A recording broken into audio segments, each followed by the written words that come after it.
Após o estrondoso sucesso de Vingadores Ultimato, a Marvel se viu diante de um dilema que poucas franquias já enfrentaram: como continuar após um evento tão grandioso e definitivo? Durante mais de uma década, o estúdio construiu um universo cinematográfico coeso, interligado e cuidadosamente planejado, culminando em um dos maiores eventos da história do cinema. Ultimato entregou um encerramento épico para personagens que o público acompanhou e se apegou ao longo dos anos, como Tony Stark, Steve Rogers e Natasha Romanoff. Com tantas despedidas emocionantes, a sensação era de que uma era havia acabado. E, de fato, acabou. O problema foi que, em vez de iniciar uma nova fase com a mesma estrutura e atenção aos detalhes, a Marvel pareceu perdida. O primeiro grande problema foi a ausência de um novo foco narrativo claro. A saga do infinito teve um planejamento impecável, onde cada filme, mesmo os mais isolados, contribuía para a construção da grande ameaça de Thanos. As joias do infinito foram introduzidas aos poucos, os Vingadores se tornaram uma equipe consolidada e cada peça do quebra-cabeça se encaixava gradualmente. Após o Ultimato, a Marvel precisava estabelecer uma nova história central, mas isso não aconteceu de forma convincente.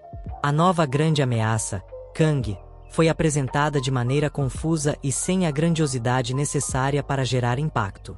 Diferente de Thanos, que foi construído ao longo de vários filmes e gerou expectativa crescente, Kang apareceu sem uma base sólida, e sua introdução em Homem-Formiga e a Vespa Quantumania não conseguiu gerar o mesmo nível de antecipação.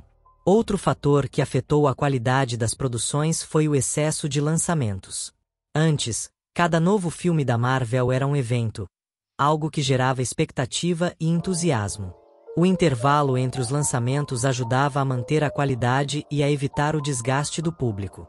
Depois de Ultimato, no entanto, o estúdio adotou uma abordagem diferente, aumentando drasticamente o número de produções.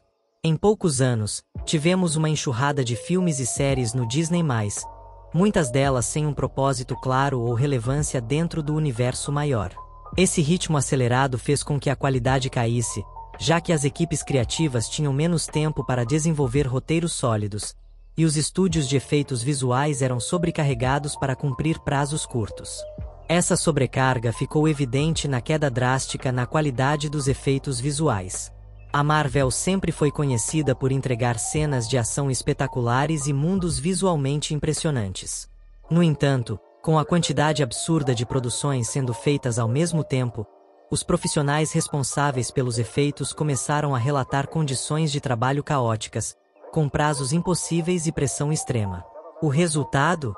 CGI mal acabado, cenas de ação artificiais e momentos que antes eram épicos se tornando risíveis. Homem-Formiga e a Vespa Quantumania se tornou um dos exemplos mais criticados, com um mundo quântico que parecia inacabado e personagens com efeitos visuais que tiravam qualquer imersão do público. Além dos problemas técnicos, a Marvel também enfrentou dificuldades na construção de novos protagonistas. Durante a saga do infinito, personagens como Tony Stark, Steve Rogers e Thor conquistaram o público, cada um com sua própria jornada de crescimento e momentos marcantes. Após o Ultimato, muitos desses heróis saíram de cena, e os substitutos não conseguiram gerar o mesmo impacto.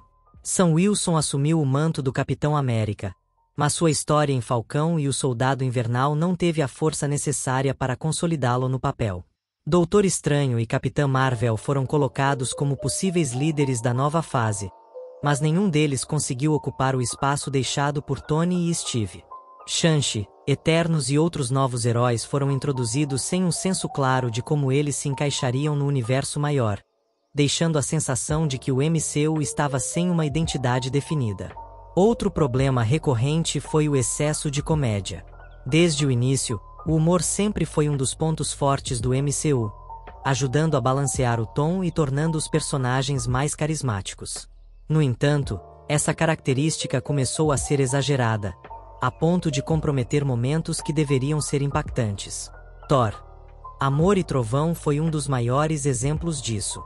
Depois de um arco de amadurecimento em Thor: Ragnarok e Ultimato, o personagem foi transformado em uma caricatura, com piadas forçadas a todo momento, o que fez com que o peso emocional da trama se perdesse completamente.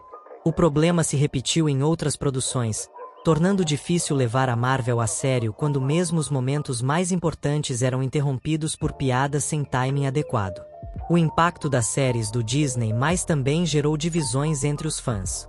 Se por um lado algumas séries foram bem recebidas, como Loki e WandaVision, outras pareceram existir apenas para preencher espaço, sem trazer nada realmente relevante para o MCU. Além disso, a obrigação de assistir a todas as séries para entender os filmes tornou o universo cinematográfico cansativo em vez de envolvente. Antes, os fãs podiam assistir apenas aos filmes e ainda assim entender a história geral. Agora, quem não acompanha todas as produções sente que está perdendo partes essenciais da trama, o que acaba afastando parte do público.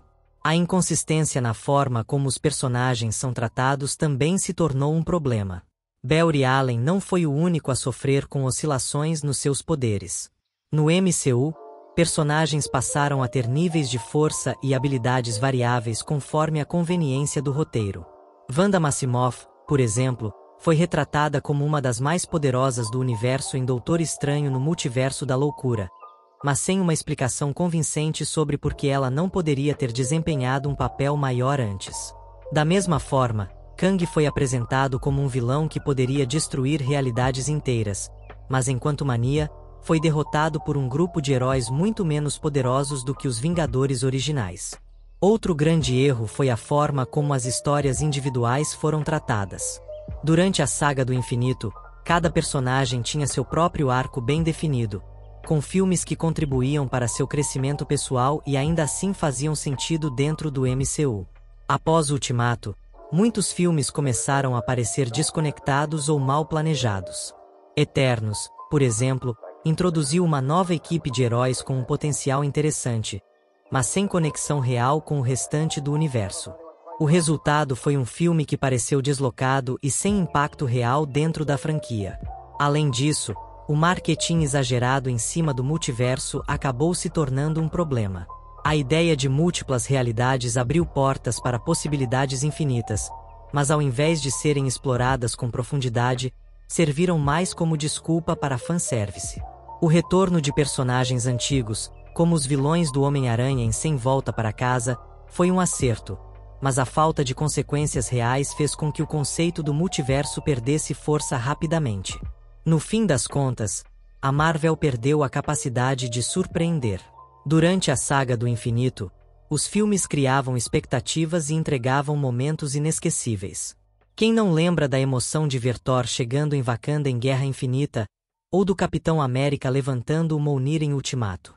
Essas cenas ficaram marcadas porque eram o resultado de anos de construção e payoff bem executado. Agora, a sensação é de que a Marvel está tentando repetir a fórmula, mas sem o mesmo impacto. Isso não significa que o MCU esteja acabado. Ainda há potencial para recuperar o fôlego, mas será necessário um planejamento mais cuidadoso, um foco narrativo claro e, acima de tudo, um compromisso com a qualidade. Se a Marvel aprender com seus erros e voltar a criar histórias que realmente importam, há esperança de que o estúdio volte a ser o fenômeno que já foi. Mas, até lá, a sensação de que a Marvel perdeu sua magia após o Ultimato ainda persiste para muitos fãs.